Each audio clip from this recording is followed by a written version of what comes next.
इस यज्ञ से इसका स्थूल लाभ क्या होता है, महर्षि दयानंद ने तो जो बताया है सो बताया ही है, और आप सब अपने खुद के अनुभव से भी देख पा रहे होंगे। जो भाई बहन जिन्होंने पाक्षिक रूप से भी अपने घर में यज्ञ करना शुरू किया है, या साप्ताहिक रूप से या मासिक रूप से, तो किस तरह से अपने घर में एक परिवर्तन आता है वो आपने देखा होगा।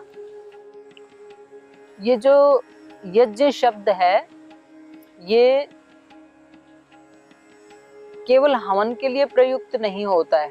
हवन शब्द तो जो क्रिया हम कर रहे हैं अभी उसी के लिए प्रयुक्त होता है, लेकिन यज्ञ शब्द इसके अतिरिक्त और ज्यादा विराटता को अपने अंदर समेटे हुए और ज्यादा व्यापक है यज्ञ शब्द। जैसे जप यज्ञ, जैसे किसी के पास घी नहीं है, सामग्री नहीं है, तो वो उस तरह के मंत्रों का उच्चारण करे तो उससे भी एक एनर्जी विकसित होती है, तो जप यज्ञ भी कहा गीता में।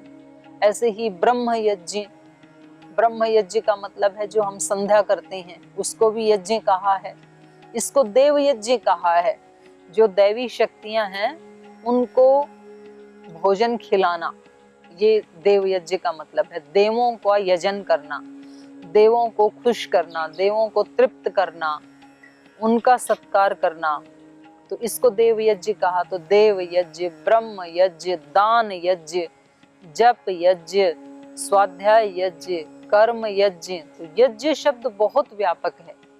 तो हम जो कुछ भी क्रियाएं कर रहे हैं वो सब यज्ञ की श्रेणी में आ सकती हैं, क्योंकि इस यज्ञ से जितना लाभ होगा और जितना हमने समझा है उतना तो हम कर ही रहे हैं।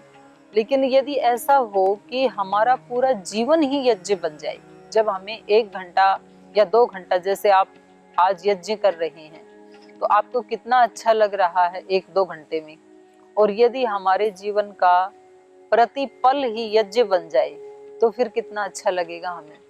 और ऐसा संभव है, ऐसा हो सकता है।